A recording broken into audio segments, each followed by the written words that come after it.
Professor Huebl, it's a pleasure to have you here. You told me you have no slides, free speech, so we are looking forward to your talk. Thanks for having us.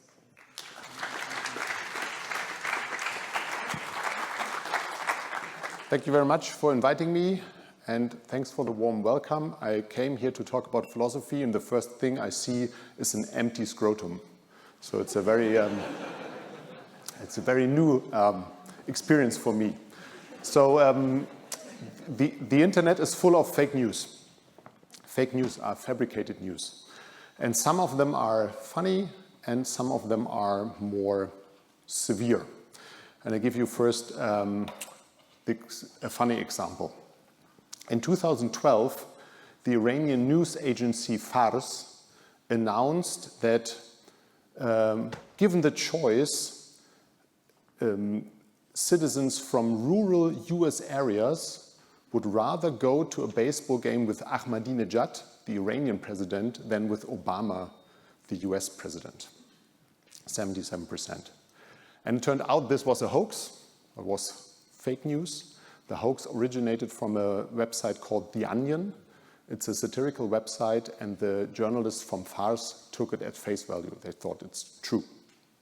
So it's a funny example of fake news. Some other examples have more severe consequences. And one example you might have heard of is Pizzagate. That was 4 years later, in December 2016, there was a man called Edgar Walsh. He drove all the way from North Carolina to Washington, D.C. He stormed into a pizza place called Comet Ping Pong. He had an assault rifle. He fired 3 shots, was arrested, and then went to prison for a long time. And he went there because he thought that the pedophile ring is operating out of this pizza place and that this ring has ties to Hillary Clinton. And the conspiracy theory behind it was distributed via the internet with the hashtag Pizzagate. More severe example. And the third example is from world politics. You might have heard this case too. That was only a few weeks later, at the end of the year 2016. The Pakistani Defense Minister Akif read something on the internet, and it said something along the lines of, Israel is saying if Pakistan should send troops to Syria under any pretext, we, Israel, will destroy Pakistan with a nuclear strike.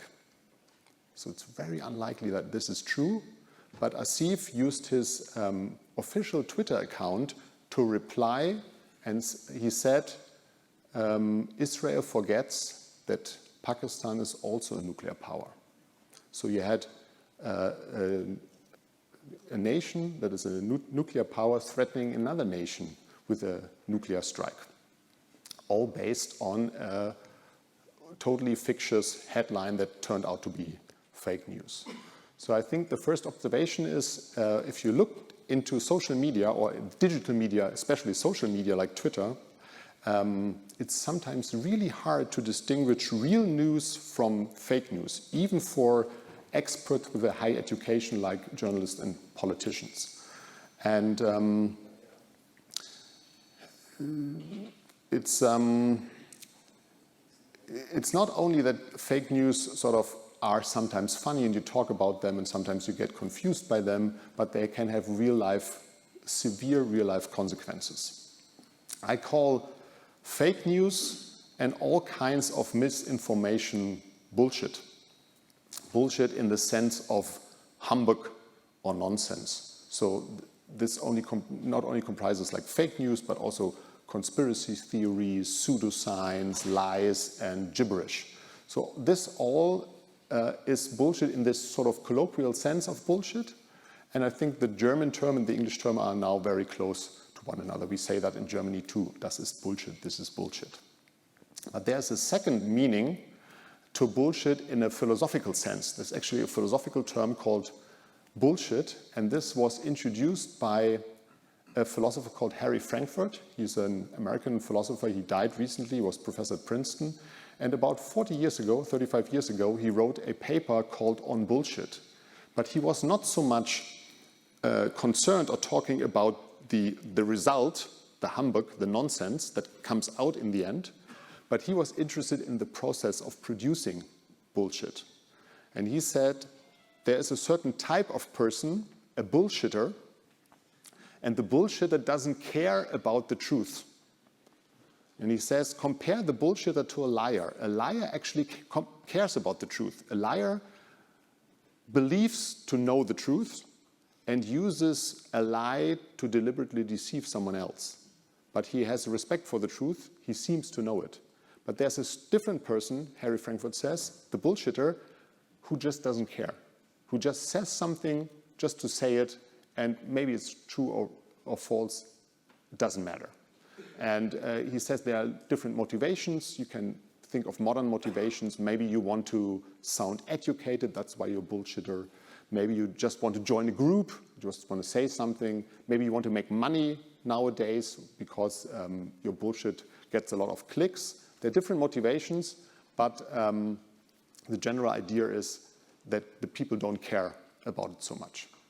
And I think we have the liar and the bullshitter, and I think there's a third type that sort of contributes to the bullshit in the world, and that's the fool. The fool wants to know the truth, but is negligent in the juridical sense. So the person doesn't take enough time to search for evidence, to check the facts, bother checking the sources of what he or she is reading. And I think all the three contribute to the bullshit in the world, but mainly liars and bullshitters produce the bullshit, and the fools are the ones who disseminate it, to distribute it. And if there were no fools, if we all were sort of wise and critical enough not to share and believe all the bullshit, there would be no chance for fake news to spread. So the main question of my talk is how can we avoid being a liar and a bullshitter, and especially how can we avoid being fools who are manipulated by fake news. And before I talk about this, I want to make a little statement about the question why we have the impression that there's so many fake news and bullshit conspiracy theories and stuff out there. And we heard about this, you probably heard about this before, that maybe we live in a time where truth doesn't count anymore. Maybe we live in a time, in a post-truth time, in a post-factual era where people don't care about facts anymore. This is a claim you hear very often. I think this claim is false. I think we live in a time that is the most scientific and factual time of all times in the history of civilization, but we get a wrong impression when we look into digital media. Why do we get this wrong impression? I think there are two reasons. The first reason is there are no gatekeepers anymore. About 40 years ago, when you wanted to publish your opinion to other people, to the public, you needed a TV station or radio station, or you had to write a book, or you had to submit a scientific paper. But there were always gatekeepers at these institutions that would check what you were saying. So it was really hard to reach a lot of people. Now, fast forward 40 years, we have now about 4 billion people with smartphone or internet access. So potentially 4 billion authors who can say something and add to the general public discussion. So that is a democratization of the public discussion. That's the good thing. But the bad thing is there are no gatekeepers anymore, and you can almost have everything. You can find anything. Real news next to fake news. That's the first reason why it seems to us as if people don't care so much, because we can find all these bullshit in the digital media. And the second reason is a more elaborate reason. There's a study on Twitter where researchers looked who is actually producing all these fake news that are distributed on Twitter. And they found out that less than 1% of all producers are responsible for 80% of all the fake news. They call them the super sharers. People, day in, day out, do nothing else than posting fake news on the internet. And the funny thing is, there's a second group, the consumers, the super consumers. Less than 1% of all consumers are responsible for the consumption of about 80% of all fake news. You have two small groups, one is producing, one is consuming. And when you look from the outside into a social network or the digital world, you have the impression everybody is producing fake news and sharing fake news, but it's actually a very small minority that is responsible for a lot of these fake news.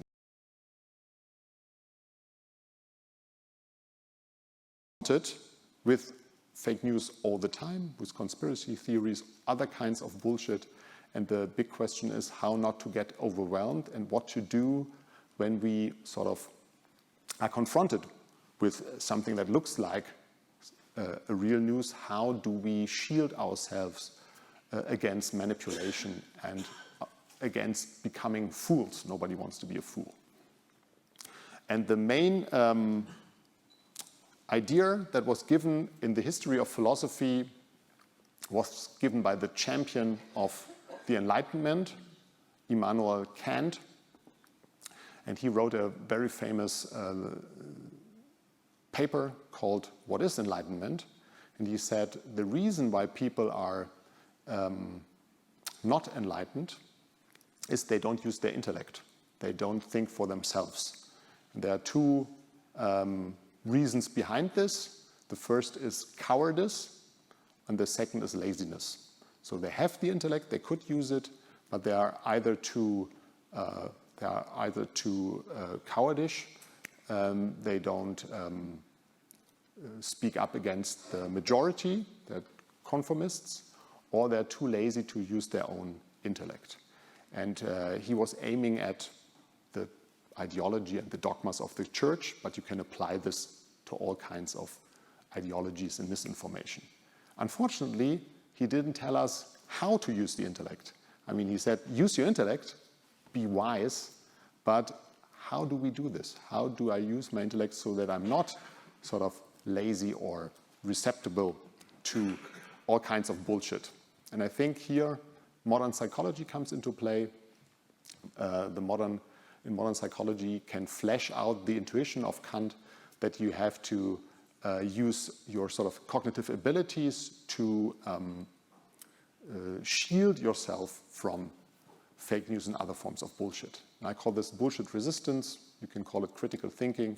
And I want to talk a bit about what is sort of the essence of critical thinking. There's a American psychologist called Keith Stanovich, and he wrote a very good book called The Rationality Quotient. And he did a lot of research first on intelligence. You all know the intelligence quotient. So intelligence is our ability to compute things. Intelligence is partly innate, and your IQ stays relatively constant over time. And you cannot do so much to improve it, just a little bit. And certain types of biases and manipulations work on you even if you're intelligent. So it's always good to be intelligent. There's a lot of effect on life outcomes. It's good for almost everything in the world. But you're not sort of shielded against certain forms of biases, errors of thought, and certain types of misinformation. So Stanovich says you need something that is similar, but different in a way, and he calls it the rationality quotient. He says the rationality quotient is something you can actually train. You can become better in being more rational. And he says the rationality quotient actually has two aspects, two dimensions, you could say. He calls the one dimension is the crystalline dimension, sort of what's permanent, your knowledge. and something which he calls the fluid dimension, which you use in actual situations. And I think in a more philosophical sense, you could call the one dimension, the crystalline dimension, is more something like knowledge, abilities, scientific knowledge. I'll talk about this in a second. And the other dimension is attention. You need active attention not to be fooled.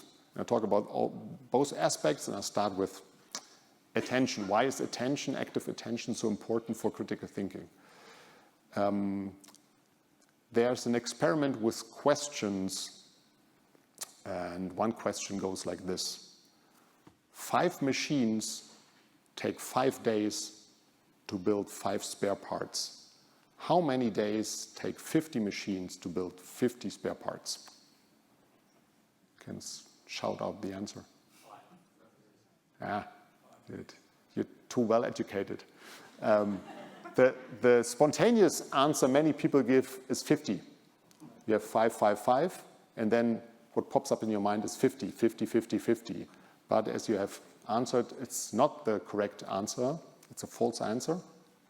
But what happens? Why do people very often in experiments say 50 spontaneously? Even people who think about it have first 50 in mind and then sort of censor the first answer, and then they give the correct answer. And the reason is we use 2 styles of thinking, 2 systems of thinking.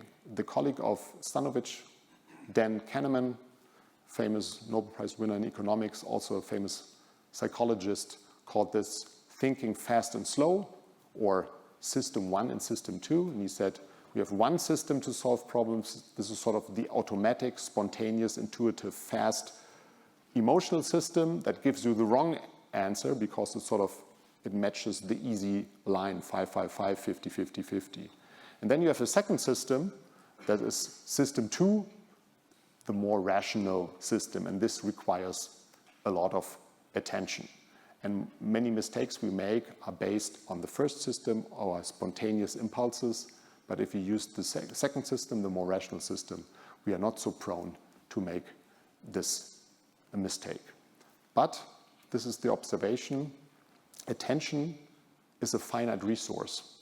So especially if you use a lot of active attention during the day, in the evening you're typically tired. You can actually measure this. People are tired. Attention works a bit like a muscle. So if you strain the muscle, you get tired, but after a while, if you do it a lot, you get more muscles. You get more power or more stamina. And the same happens with attention. You can train it to become better at actively focusing your attention, and then you become better at these tasks, but you are in danger of getting manipulated if you're at middle or low attention. And this is a typical case when you doom scroll. Doom scrolling is the case where you don't have if you have full attention, and then you get this feeling of truthiness. You have the feeling it sounds true, or it could be true, and you don't bother to think about it again. You're easily becoming a fool if the attention is low. So the first part of critical thinking is the dimension of the fluid rationality attention, active attention. You can train this, and it makes you better.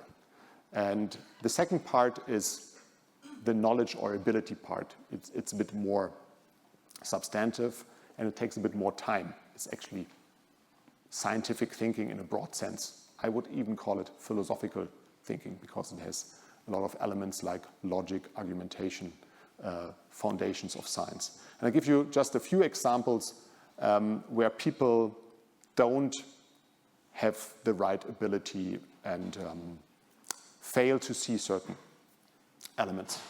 One example is about statistics.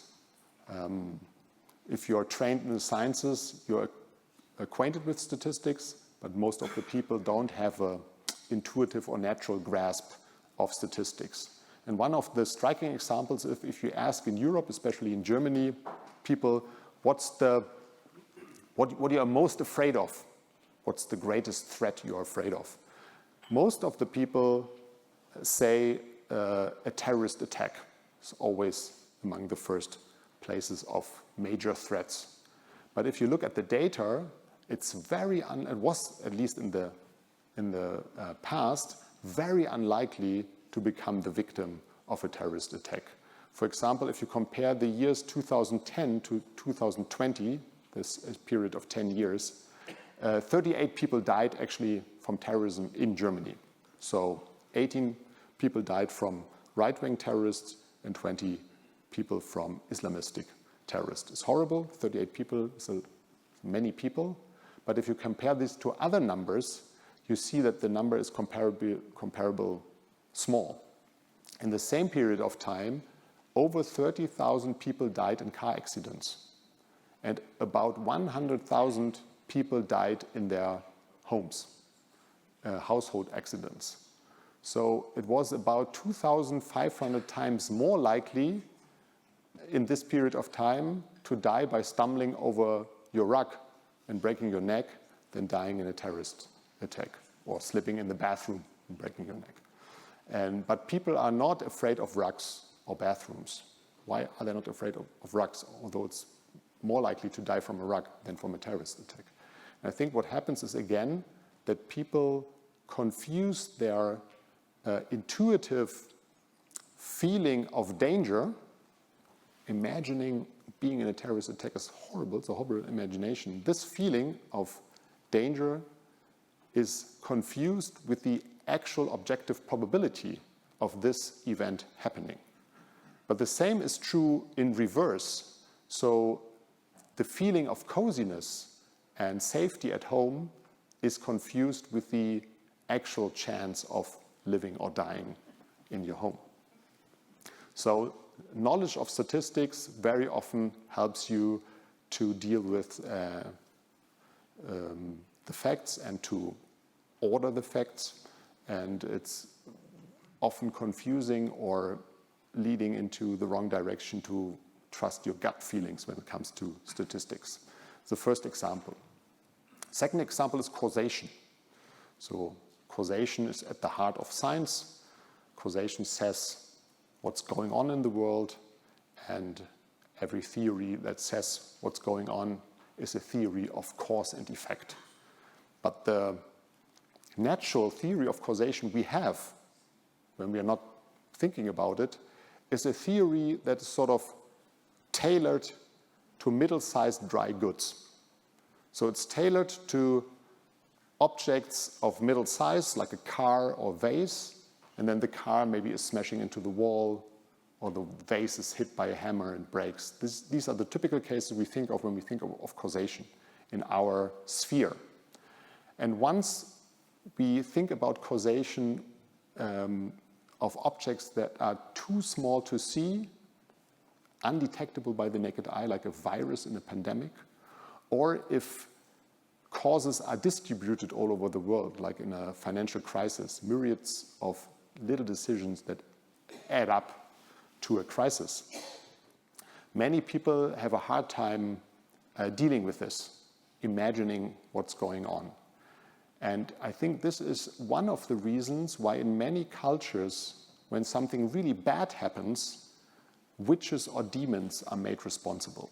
If the child dies or the house collapses, and you cannot see the real cause, you attribute this to a person, maybe an invisible person, a higher being that has caused the bad thing to happen. And if you compare this, you see that it's a very similar element is also working in conspiracy theories.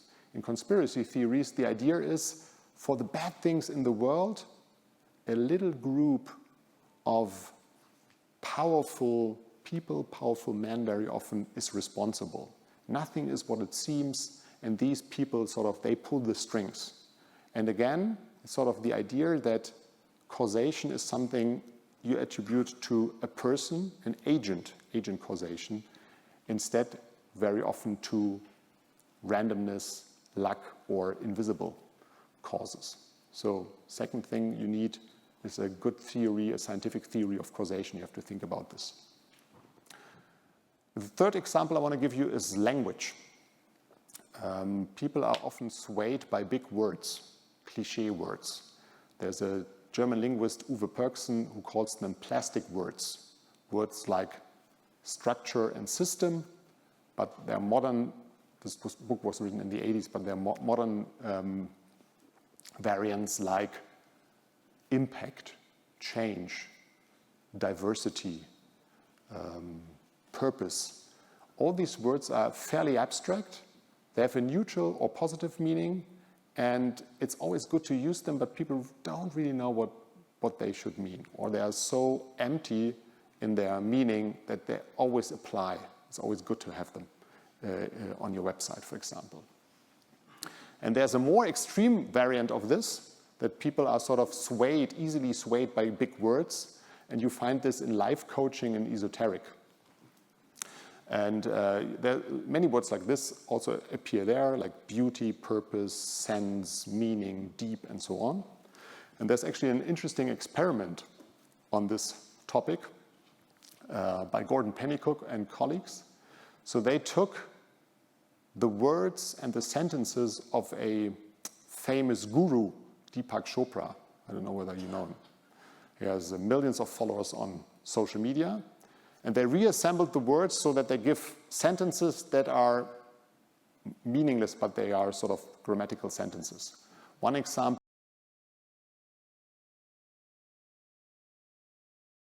paralleled abstract beauty. It's totally meaningless, but then they asked their subjects, how profound is this sentence? What do you think? How profound is it? And they sort of gathered a new measure, the receptivity for profound pseudo-bullshit. Pseudo-profound bullshit, sorry. Receptivity for pseudo-profound bullshit. So pseudo-profound bullshit. And people who think that's really profound, what I've just read, they're not very good at statistical thinking. They typically believe above average in the paranormal, and they are very intuitive thinkers. So in these thinking styles, they are more the system 1 type, very spontaneous. I trust my gut feelings. I don't reflect on things and use my system 2, my rationality. So being aware of big words is another element of critical thinking. And the fourth element I want to mention, there are many, many more. It's just one which is interesting, is called inoculation. I think it's appropriate to talk about inoculation here. And, but it's sort of mental inoculation to strengthen or bolstering the intellectual immune system. And it goes like this. You can show that people are sometimes easily confused by counter-arguments from bad faith actors. So if you talk with someone who is denying climate change, sometimes they have anecdotal evidence, or they have this one study that seems to contradict the consensus of the researchers. And sometimes people are confused by these tactics or maneuvers. But if you prepare them in advance and tell them, look, these are typical maneuvers people use to confuse you. That's what they use in order to gain your attention or try to convince you. Be prepared. It helps them to be less confused compared to a control group who doesn't get this intellectual inoculation. So it can start in school. There's a lot of research on school kids. It works really well to prepare people what the false argumentative maneuvers of the other sides are. Argumentative theory, there's a long tradition in philosophy too, is the false example. And you can summarize, there are many more, especially biases. If you learn about biases, it's easier to avoid them, most of them. So you can summarize the main idea of this knowledge, scientific thinking, critical thinking, the crystalline part, the knowledge part, by saying don't trust your intuition, don't trust your gut. There's only one exception where you can trust your gut if you have expertise in a field. Then you have expertise, intuition, and this is actually, you can show this, very helpful if you have worked on a lot of cases in a specialized area.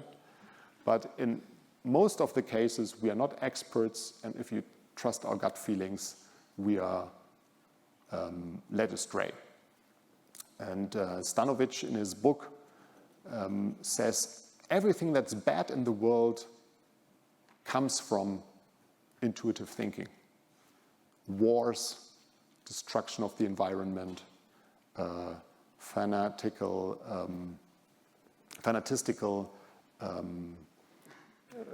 religious movements, obesity, and divorce. And that's not even a finite list. There's a very long list. Yeah? Everything that's bad comes from trusting too much your gut feeling and not using your system too. So the intermediate result is you need 2 dimensions of critical thinking. One is attention, active attention, concentration, focus, and the other one is scientific thinking, the crystalline form. But then there's one final problem, and this is sort of the final part of my little lecture. The final problem is a very depressing finding that came out in the last 10 years, and it's sometimes called the Myside bias or identity protective cognition, similar terms. So you know the confirmation bias, probably. Confirmation bias is very common. If you have an idea, maybe a research project, you tend to search for corroborating evidence, what sort of bolsters your hypothesis, your view, but you don't have a natural inclination to look for the falsification. But in science, we have always to look for the falsification. Sometimes we have our peers, peer review, that they show us where the problems are. And normally, if you're intelligent or if you have education, you're not so easily succumbing to the confirmation bias. But the Myside bias is different because it touches your moral identity or political identity. The Myside bias is about certain norms and values we hold dear. And I give you 2 examples from research. One example is from a survey from the US, a Gallup survey. They made a Gallup survey in the US and asked people how did humans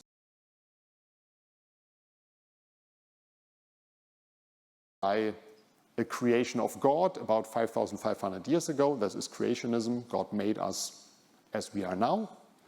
And the other the other choice was by evolution, building up from lesser developed entities, beings, by a process of evolution over billions of years. And 40% believed in creationism, roughly.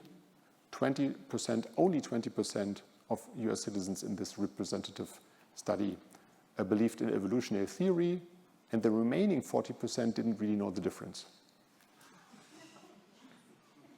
And what's even more fascinating is 27% of high school graduates, people with a BA or higher, believed in creationism, almost a third.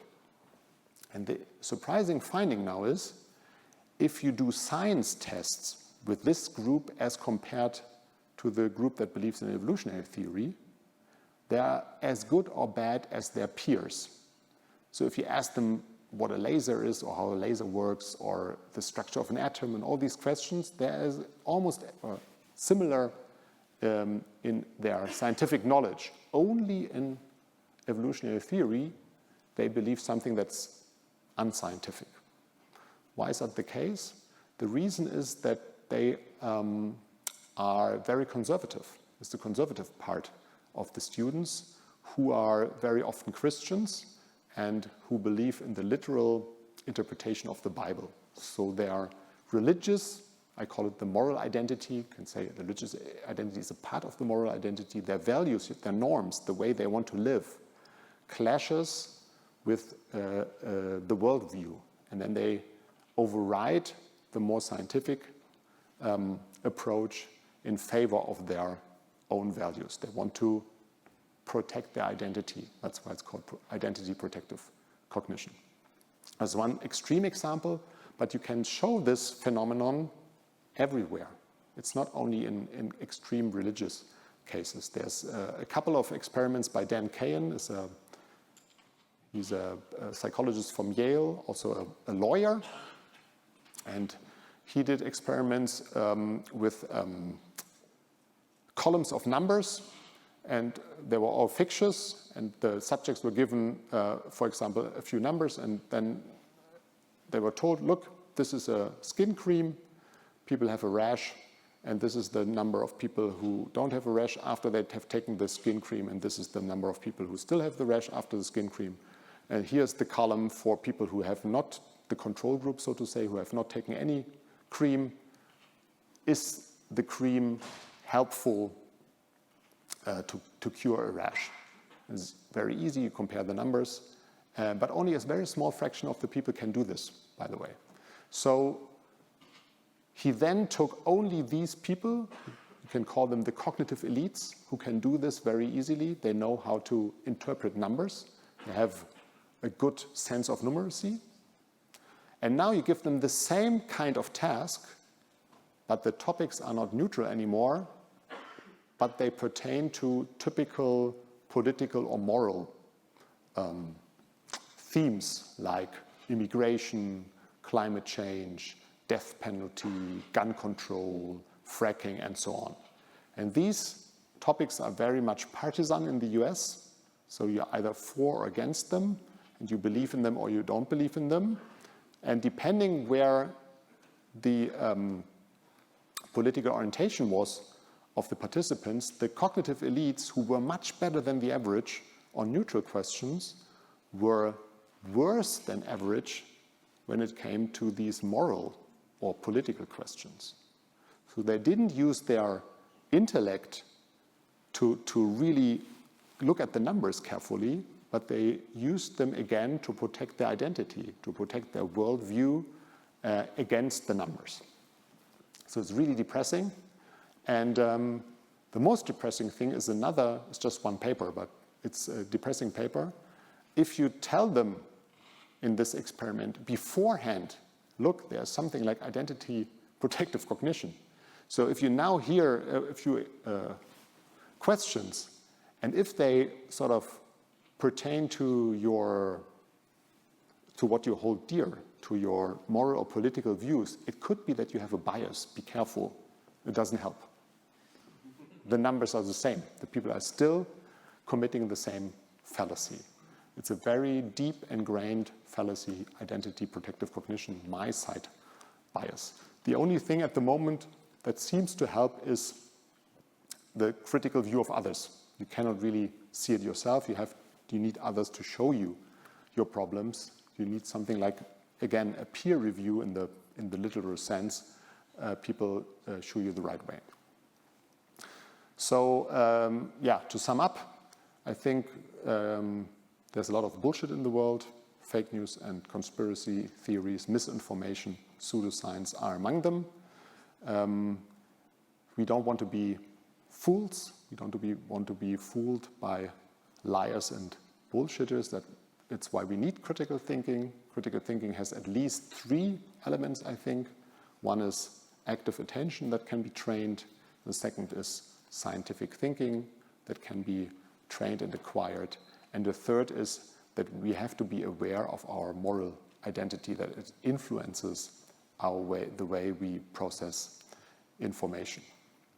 I call it not critical thinking, but bullshit resistance.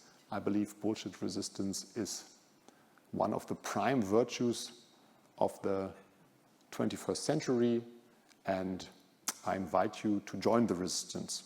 Thank you very much.